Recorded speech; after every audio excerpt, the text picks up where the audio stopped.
Ça y est, les gars, je suis ici. Enfin, depuis 8 heures du matin, je t'en avec impatience cet moment-là. Mais... Voilà, je suis là maintenant, vous pouvez rentrer. Ok.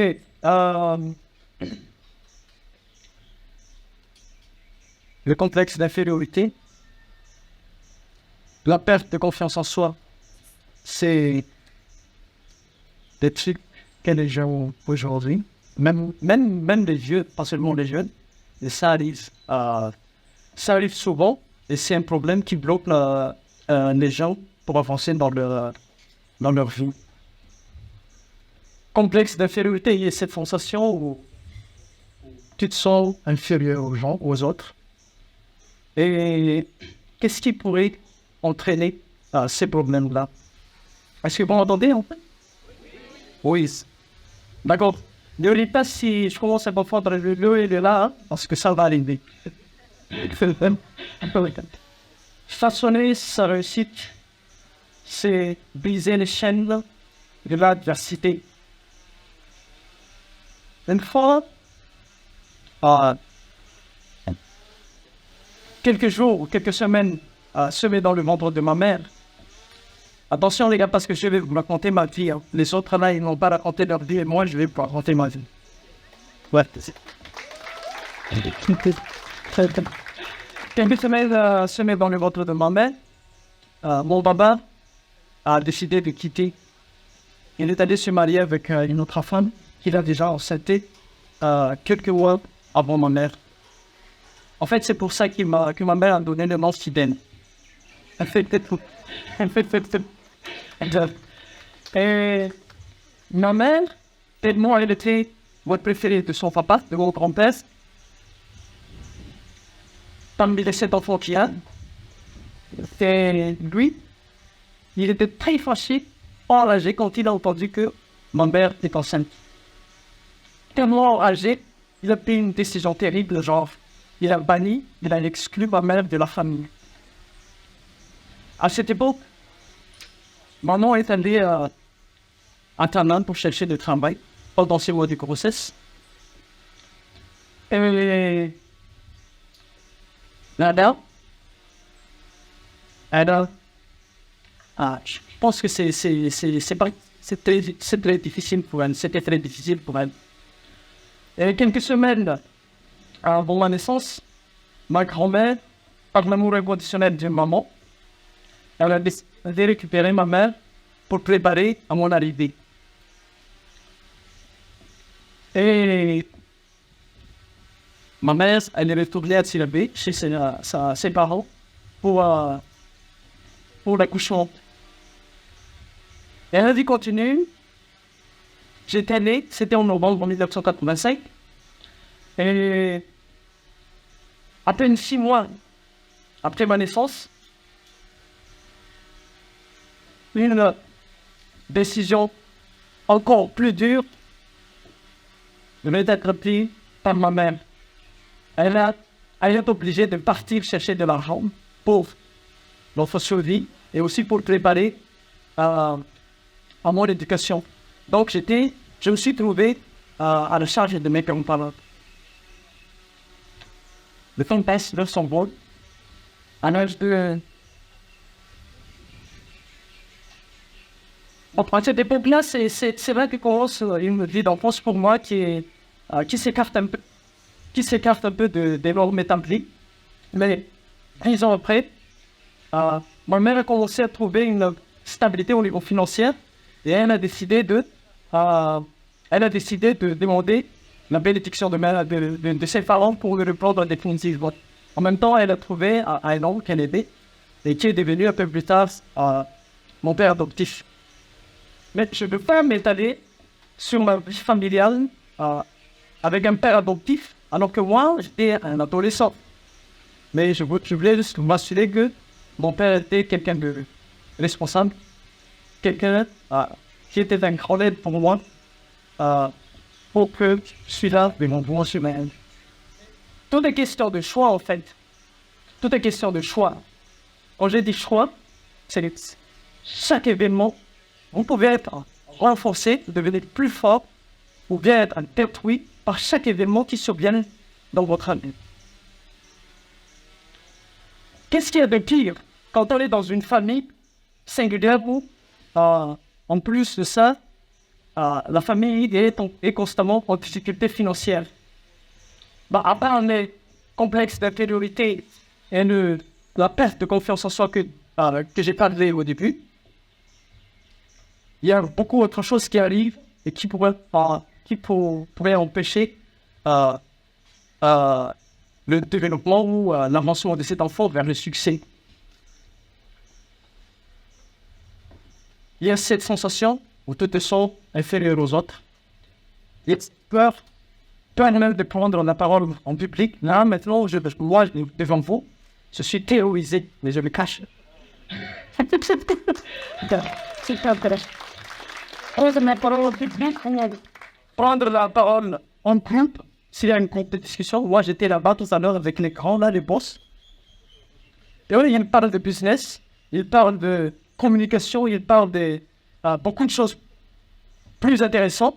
Et moi, j'ai resté comme ça. Quand ils commençaient à blaguer, c'est vrai que je prends part.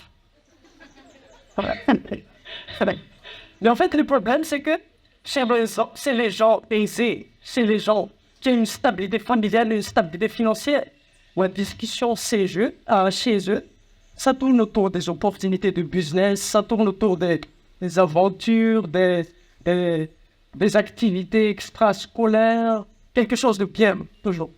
Mais chez toi, quand tu es d'une famille pas aisée, pas riche, ou famille singulière, la discussion tourne autour de quoi? Où les factures ont payé, où les problèmes de santé, où les problèmes, tous les problèmes. Donc, si ces deux familles-là discutent ensemble, ça colle pas. Ça colle pas.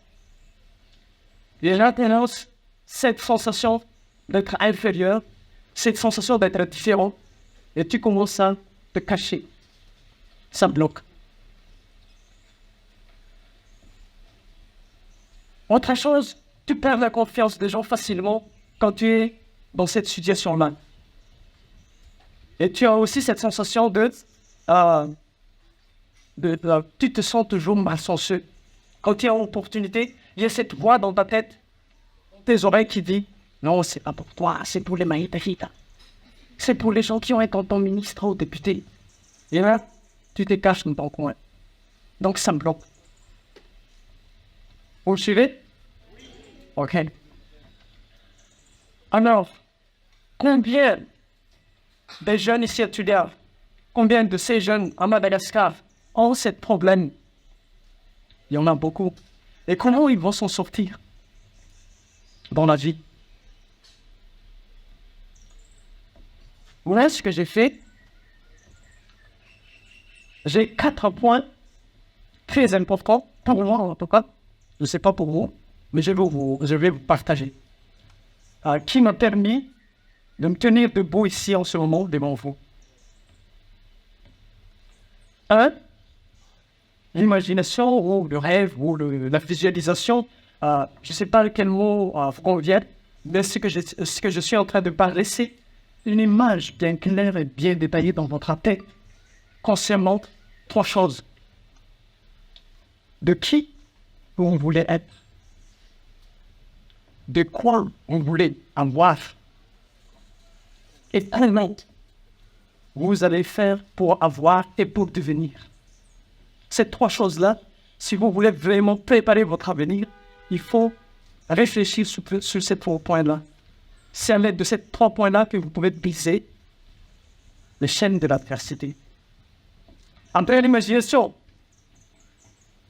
ou la visualisation, ou les rêves, il faut faire attention sur votre cercle d'amis. Si vous avez un plan magnifique dans votre tête,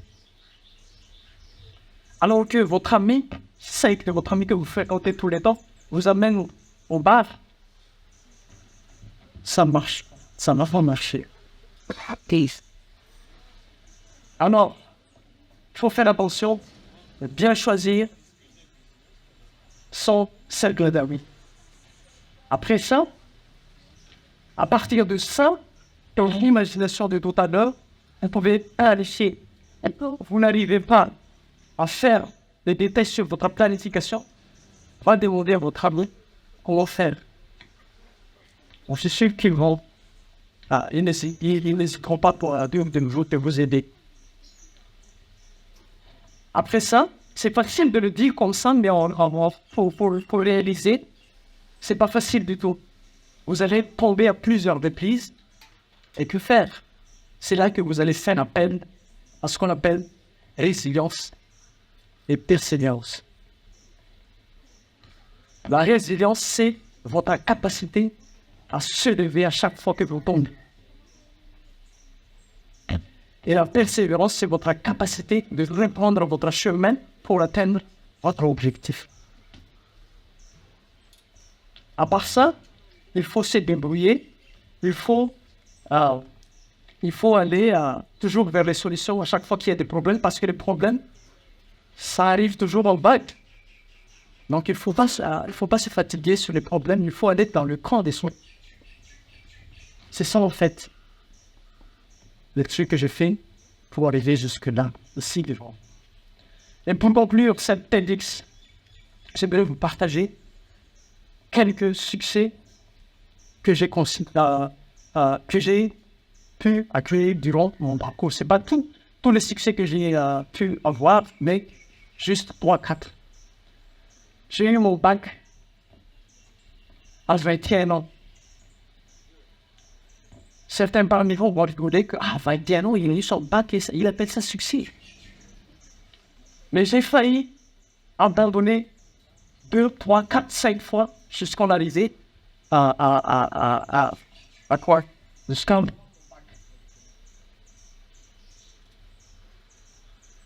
Alors que le bac, c'est la première porte pour aller dans le monde où tous les gens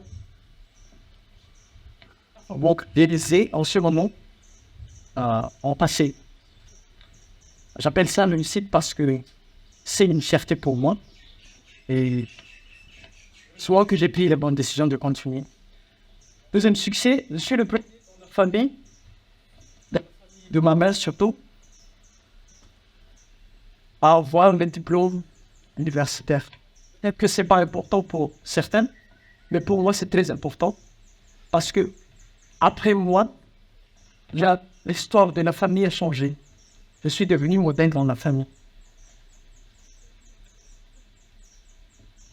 Autre chose aussi que j'appelle la réussite, j'étais le premier dans ma famille à avoir sorti de la frontière Madagascar, malgache, pour représenter mon institut, mon pays, à travers des conférences internationales,